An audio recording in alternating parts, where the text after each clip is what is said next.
ये कहानी उत्तर प्रदेश की एक सच्ची कहानी है, जहां 26 साल की रेखा नाम की एक लड़की दिन रात कड़ी मेहनत करने के बाद आईएएस की परीक्षा निकाल लेती है, यानी कि यूपीएससी क्लियर कर लेती है। दिन रात ना तो सोना ना तो जगना, कब दिन हो रहा है कब रात हो रहा है टाइम का कोई भी पता नहीं रेखा को चलता था। बस सिर्फ एक ही टारगेट था रेखा का कि उन्हें समाज में अपना नाम अपना रुतबा बनाना है, माँ बाप का नाम ऊपर लाना है, क्योंकि दुनिया समाज जाने की लड़की कुछ भी कर सकती है अगर चाह ले तो। और रेखा जी ने वैसा ही किया। कड़ी मेहनत के बाद उन्होंने आईएएस की परीक्षा पास कर ली और बन जाती हैं एक जिले की जिलाधिकारी, डिस्ट्रिक्ट मजिस्ट्रेट, जो कि नाम बहुत बड़ा होता है दोस्तों।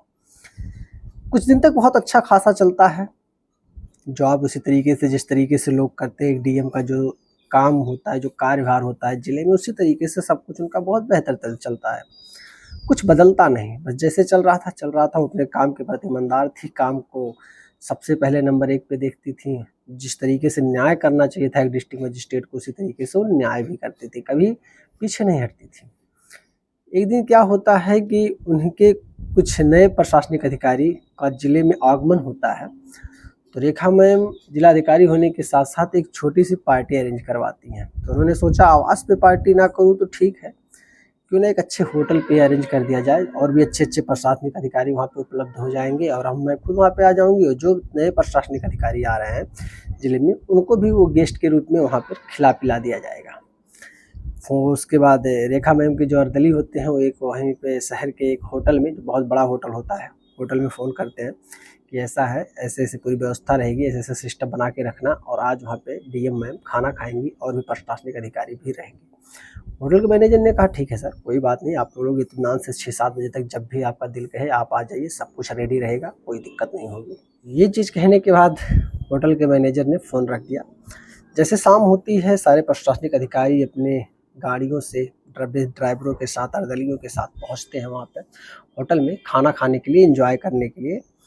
जब वहाँ पहुँचते हैं तो एक बड़ा सा लॉन होता है, लॉन के अंदर सब लोग बैठते हैं, पूरा अच्छे से अरेंजमेंट होता है। सिर्फ वहाँ पे प्रशासनिक अधिकारी भी रहते हैं और कोई किसी की एंट्री उस लॉन में नहीं होती है। अब रेखा मैम बैठ के मीटिंग वगैरह भी कर रही थी, बातचीत भी कर रही थी, काम के प्रति सब कुछ लोग एंजॉय कर रहे थे अच्छे से। तब तक एक वेटर एक ट्रे लेकर आता है, ट्रे में गिलास वगैरह सब कुछ रहते हैं, प्लेट वगैरह रहते हैं, और रेखा मैम का नज़र जब पड़ता है उस वेटर के ऊपर, तो रेखा मैम देखते ही देखते आंखों में उनके आंसू आ जाते हैं और वो खड़ी हो जाती हैं। खड़ी होने के बाद उस वेटर का पाँव छूने लगती हैं। अब ये चीज़ देखने के बाद जितने भी प्रशासनिक अधिकारी थे, जितने भी डीएम, एसपी, जो भी मतलब जितने भी लोग वहाँ पे थे, सारे के सारे लोग देख के हैरान हो गए कि एक डिस्ट्रिक्ट मजिस्ट्रेट, जिले के कलेक्टर, और वही वेटर का पैर छू रही हैं। आखिर क्या मामला है, क्या माजरा है? रेखा मैम उनसे बातचीत करती हैं, अलग बैठाती हैं, सब कुछ अच्छे से पूछने जांचने लगती हैं, और सारी सच्चाई उस वेटर के मुंह से जितने भी प्रशासनिक अधिकारी सुन रहे थे, यहाँ तक कि रेखा मैम भी, सारे के सारे लोगों के आंखें तक नम हो गई। सब लोग परेशान हो गए। दरअसल वो कोई मामूली व्यक्ति नहीं था, वो रेखा मैम का टीचर था, जो रेखा मैम को इंटरमीडिएट तक मैथ का कोचिंग पढ़ाया करता था। अब भाई रेखा मैम के पास कोई शब्द ही नहीं था, क्या करें उस टीचर के लिए, अरे क्या बताएं उसके बारे में। फिर रेखा मैम ने सीधा कहा कि सर मैं कुछ कहूँगी नहीं, ना कुछ पूछना चाहूँगी, बस मेरा एक ही शब्द रहेगा आपसे पूछने का। आप मुझे ये बताइए कि यहाँ आने का कारण क्या है, क्यों आपको यहाँ आना पड़ा? आप तो अच्छा खासा पढ़ा लिखा रहे थे, काफ़ी अच्छे आपके स्टूडेंट हैं जो अच्छी जगह पे सेटल हो गए। आप एक बार फ़ोन उठा के बोल देते तो आपको 2-4-6 लाख देने में कोई हिचकता नहीं। आपकी इतनी प्रशंसाएँ हो रही थी, फिर आप ऐसा क्यों किए? टीचर ने सिर्फ एक ही चीज़ कहा कि बेटा कब तक, कब तक मैं फ़ोन कर के लोगों से माँगता फिरता। अब सब लोग परेशान होंगे, भाई कि बात क्या है, क्यों कब तक, मतलब।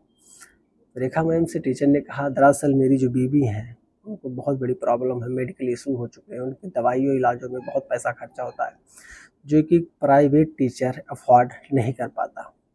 तो यहाँ कुछ नौकरी भी रात में कर लेता हूँ, दिन में और कुछ काम कर लेता हूँ, डबल टेबल नौकरियाँ मेरी चलती, इसी तरीके से मेरा पूरा परिवार चल रहा है और कोई दिक्कत नहीं है। जो कुदरत को मंजूर था, ऊपर वाले को मंजूर था, वही मेरे जीवन में हो रहा है, तो मैं इससे उदास नहीं हूँ, जो भी है ठीक है। रेखा मैम ने तुरंत मैनेजर को बुलाया, और होटल के मैनेजर से कहा ऐसा है, आज ये सर काम नहीं करेंगे, आज ये हमारे साथ बैठकर एंजॉय करेंगे, खाना खाएंगे और मैं फिर मेरा ड्राइवर इनको छोड़ देगा इनके घर तक। तो आज की सैलरी भी इनकी मत काटिएगा और इनके ऊपर कोई प्रेशर भी मत कीजिएगा। डीएम के मुँह से ये बात सुनने के बाद साला बैंक कौन सा होटल का मैनेजर कुछ बोल सकता था, है कि नहीं। ठीक है, उसके बाद सर डीएम मैम के साथ अच्छे से एंजॉय करते हैं, खाना खाते हैं, बातें करते हैं, लेकिन दिल में उनकी एक घुटन सी थी। वो कहीं ना कहीं बड़ा अफसोस कर रहे थे कि आज वेटर की अवस्था में मेरे एक स्टूडेंट्स ने मुझे देख लिया। फिर कहीं ना कहीं सोच रहे थे चलो ठीक है, यही मंजूर था कुदरत को, यही हुआ मेरे साथ। जब खाना वाना खा कर सब लोग पार्टी वगैरह फिनिश कर देते हैं, उसके बाद रेखा मैम कहती है ऐसा सर अब आप खुल के बताओ आपको कितनी पैसे की ज़रूरत है, कौन से हॉस्पिटल में सही इलाज हो जाए, मैं उस हॉस्पिटल में बात कर लूँ, आप वहाँ पे जाके अपनी वाइफ को दिखाइए, लेकिन सर प्लीज़ आप वेटर का काम मत कीजिए। आप इतना अच्छा पढ़ाते थे और आज आप यहाँ वेटर का काम कर रहे हैं सर, मुझे बहुत अफसोस हो रहा है सर। ये सुनते सर हाथ जोड़ने लगे रेखा मैम के सामने। रेखा मैम कहीं नहीं सर, हाथ मत जोड़ो, ये समझ लो गुरु दक्षिणा का मैं एक अंश भी आपको नहीं दे पा रही हूँ। जितना मुझसे बन रहा है मैं उतना करने की कोशिश कर रही हूँ, लेकिन बिल्कुल आप परेशान मत होना सर, मैं सब कुछ करूँगी। और आप सर इलाज करवाइए, उसके बाद अगर आपको नौकरी ही करने की इच्छा है तो यहाँ कहीं अच्छे से स्कूल में बात करके आपकी अच्छी खासी सैलरी वाला जॉब मैं लगवा दूँगी सर, लेकिन प्लीज़ सर आज से आप ऐसा कोई छोटा काम मत कीजिए। तो रेखा मैम के मुँह से ये सारे शब्द सुनने के बाद जो सर जी थे वो तो पूरा नर्वस हो गए, उनकी आंखें नम हो गई कि आज खुद का औलाद शायद होता है अगर इस जगह पे देखता तो इस तरीके से बात नहीं करता वो। आज वो भी कहता चलो ठीक है, अपने मेहनत से कमा खा रहे हैं, कमाने खाने दो, क्या फ़र्क पड़ता है, लेकिन आज एक स्टूडेंट होकर मेरा कितना सपोर्ट कर रही हैं।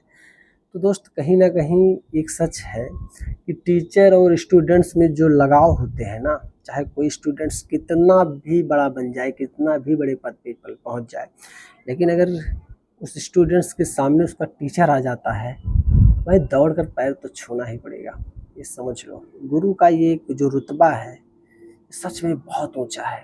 तो आज की छोटी सी स्टोरी सुनने के बाद आप क्या कहना चाहोगे रेखा मैम के बारे में, एक बार कमेंट ज़रूर करना। वीडियो पसंद आई है तो लाइक करना। मिलेंगे फिर इसी तरीके से बेहतरीन सी स्टोरी को लेकर दोस्तों, तब तक के लिए जय हिंद।